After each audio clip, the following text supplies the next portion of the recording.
세미냐, 짱구, 우붓은 이미 가보셨고 조금 더 색다른 발리 여행을 찾고 계신가요? 아니면 발리 남부 쪽으로 여행 코스를 계획 중이신가요? 오늘은 발리 남부에서 특별한 경험을 할 수 있는 코스를 보여드릴게요. 감성 숙소부터 넓게 트인 바다, 가성비 좋은 호텔, 걸어서 갈 수 있는 드림랜드 비치, 그리고 진발한 선셋까지 특별한 날에 특별한 경험을 원하신다면 끝까지 시청 부탁드립니다.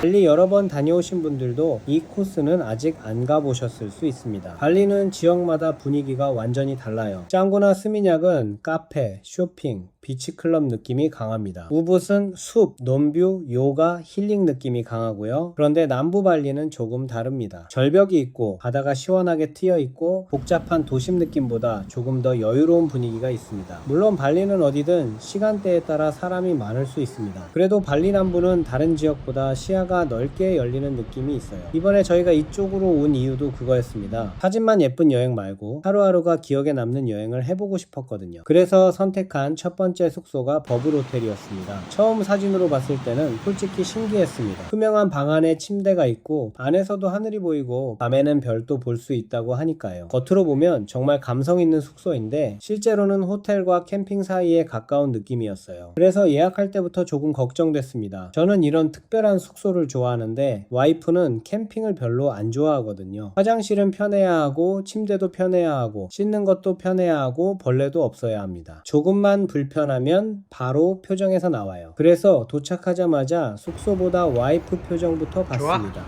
네, 행복해? 네. 버블 안에 들어갔을 때 가장 신기했던 건 방 안에 있는데 바깥 풍경이 보인다는 점이었어요. 그냥 호텔 방에 들어온 느낌이 아니라 자연 속에 들어와 있는데 침대는 있는 느낌. 캠핑은 해보고 싶은데 텐트 치고 자는 건 부담스러운 분들에게 이런 숙소는 꽤 흥미롭게 느껴질 수 있습니다. 하지만 솔직하게 말하면 이 숙소를 모든 분들에게 추천할 수는 없습니다. 여기는 완벽한 리조트라기보다 특별한 경험을 위한 숙소에 가깝습니다. 자연과 가까운 만큼 벌레가 있을 수 있고 날씨나 습도 영향을 받을 수 있고 외부 소음도 완전히 막을 수는 없습니다. 화장실이나 샤워 시설도 일반 호텔이나 풀빌라 수준을 기대하면 아쉬울 수 있습니다. 그래서 저는 이렇게 정리하고 싶습니다. 감성, 사진, 특별한 경험을 중요하게 생각하는 분들에게는 추천. 하지만 완벽한 편의성, 깔끔한 시설, 조용한 실내 환경을 중요하게 생각하는 분들은 신중하게 고민하는 게 좋습니다. 특히 아이와 함께 가거나 벌레에 예민하거나 화장실 컨디션을 중요하게 보는 분들은 예약 전에 꼭 확인해야 합니다. 저는 개인적으로 발리 여행이 3박이나 4박 정도라면 버블호텔은 하루 정도가 적당하다고 봅니다. 하루는 특별한 숙소에서 보내고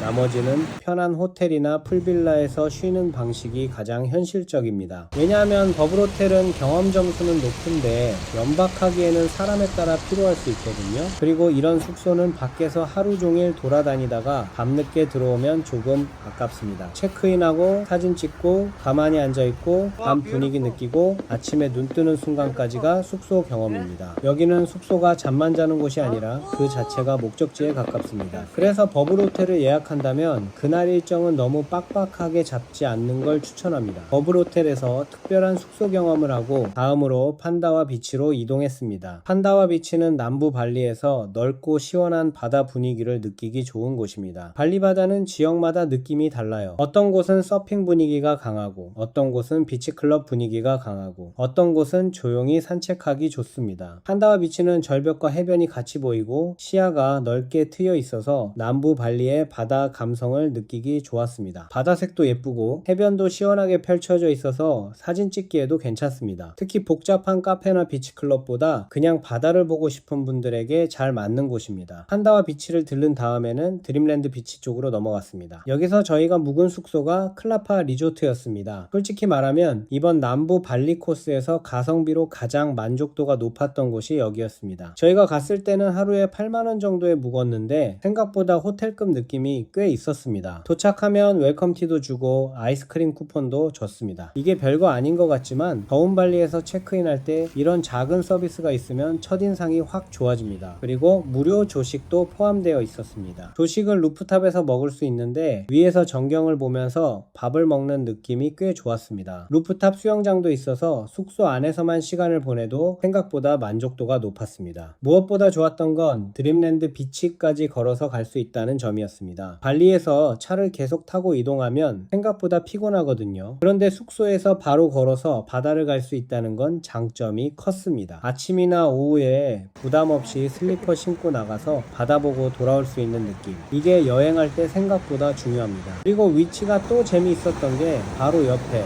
주메이라 발리 호텔이 있었습니다. 주메이라 발리는 하루에 80만원 정도였고 클라파 리조트는 하루에 8만원 정도. 물론 두 호텔을 같은 급으로 비교할 수는 없습니다. 주메이라 발리는 완전히 다른 등급의 고급 호텔이고 서비스나 시설도 당연히 다를 겁니다. 그런데 가격만 놓고 보면 거의 10% 정도 가격으로 이 정도 위치와 숙소 만족도를 느낄 수 있었다는 점에서 클라파 리조트는 꽤 괜찮았습니다. 저는 이런 숙소가 좋습니다. 엄청 럭셔리하지는 않아도 가격 대비 만족도가 확실한 곳. 방도 괜찮고 직원들도 친절하고 조식도 포함되어 있고 루프탑 수영장도 있고 드림랜드 비치도 걸어갈 수 있고 이 정도면 발리 남부에서 2-3일 묵기에는 충분히 만족스러웠습니다. 특히 버블 호텔에서 감성 숙소를 경험한 다음 날에는 클라파 리조트처럼 좀 더 편한 호텔급 숙소로 넘어오니까 균형이 좋았습니다. 하루는 특별한 숙소, 하루는 가성비 좋은 호텔. 이 조합이 현실적으로 가장 좋았습니다. 그리고 클라파 리조트에서 가까운 드림랜드 비치는 판다와 비치와는 또 다른 느낌이었습니다. 판다와 비치가 넓고 시원하게 트인 남부 발리 바다 느낌이라면 드림랜드 비치는 절벽과 파도가 조금 더 강하게 느껴지는 분위기였습니다. 해변으로 내려가면 바다색도 예쁘고 파도도 꽤 있고 주변 절벽까지 같이 보여서 남부 발리 바다 분위기가 잘 살아납니다. 특히 햇빛이 잘 드는 날 가면 바다가 정말 예쁘게 보입니다. 이름이 왜 드림랜드인지 조금 알 것 같더라고요. 여기서는 바다 보고 산책하고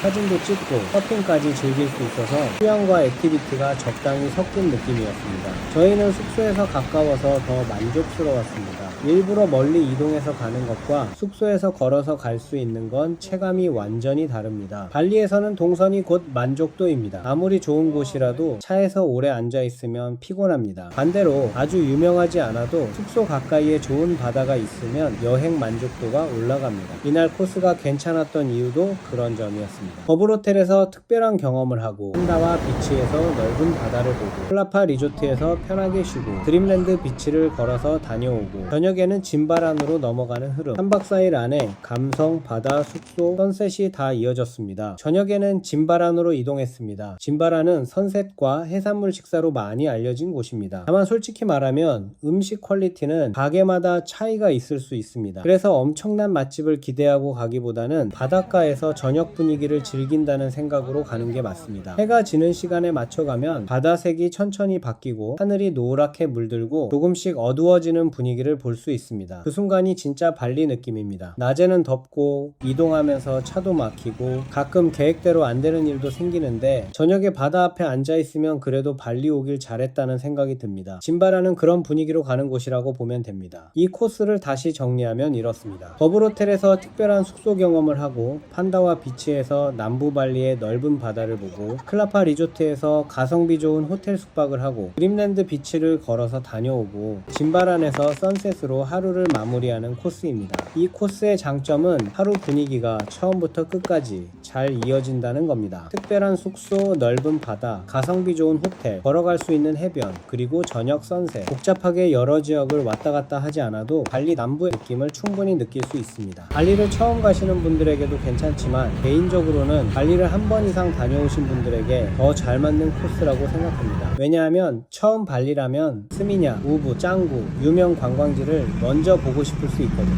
그런데 발리를 몇 번 다녀오면 조금 다른 분위기의 하루를 찾게 됩니다. 매번 비슷한 카페, 비슷한 비치클럽, 비슷한 숙소가 지겨워질 때가 있잖아요. 그럴 때 발리 남부의 코스가 괜찮은 선택이 될 수 있습니다. 하지만 주의할 점도 있습니다. 버블 호텔은 예약 전에 꼭 확인해야 합니다. 화장실은 어떤지, 샤워 시설은 어떤지, 벌레가 많은지, 에어컨이나 냉방은 어떤지, 짐 들고 이동하기 어렵지는 않은지, 밤에 너무 어둡지는 않은지. 하지만 사진만 보고 결정하면 생각보다 불편할 수 있습니다. 그리고 클라파 리조트도 가격은 시기마다 달라질 수 있습니다. 저희는 하루에 8만원 정도로 만족스럽게 묵었지만 성수기나 예약 시점에 따라 가격은 달라질 수 있으니 예약 전에는 꼭 다시 확인하는 게 좋습니다. 주메이라 발리와 비교한 것도 가격 차이를 쉽게 설명하기 위한 것이지 두 호텔이 같은 등급이라는 뜻은 아닙니다. 주메이라는 고급 리조트이고 클라파 리조트는 가성비 좋은 선택지에 가깝습니다. 이 차이는 분명히 보고 가셔야 합니다. 특히 와이프나 남편, 아이와 같이 가는 여행이라면 내가 좋아하는 것보다 같이 가는 사람이 불편해하지 않을지가 더 중요합니다. 저도 이번에 그걸 다시 느꼈습니다. 저한테는 특별한 경험이어도 상대방에게는 불편한 숙소가 될 수 있으니까요. 여행은 결국 같이 가는 사람이 좋았어야 나중에 좋은 기억으로 남습니다. 저는 이번 발리 남부 코스를 100% 완벽한 여행이라고 말하고 싶지는 않습니다. 하지만 기억에 남는 하루였던 건 맞습니다. 투명한 방에서 자는 경험, 남부 발리의 넓은 바다, 가성비 좋은 호텔, 걸어서 갈 수 있는 드림랜드 비치, 그리고 짐바란의 저녁 분위기, 이 5가지가 합쳐지니까 하루의 색깔이 분명했습니다. 발리에서 조금 색다른 하루를 보내고 싶다면 버블 호텔, 판다와 비치, 클라파 리조트, 드림랜드 비치, 짐바란 코스도 한번 참고해보세요. 여러분은 이런 코스 어떻게 생각하세요? 버블 호텔처럼 특별한 숙소가 좋으신가요? 아니면 클라파 리조트처럼 가성비 좋은 호텔이 더 끌리시나요? 댓글로 알려주세요. 발리 여행 준비 중이라면 저장해두고 코스 짤 때 다시 참고해보세요. 궁금하신 부분은 댓글로 남겨주시고요. 호주 캠퍼였습니다.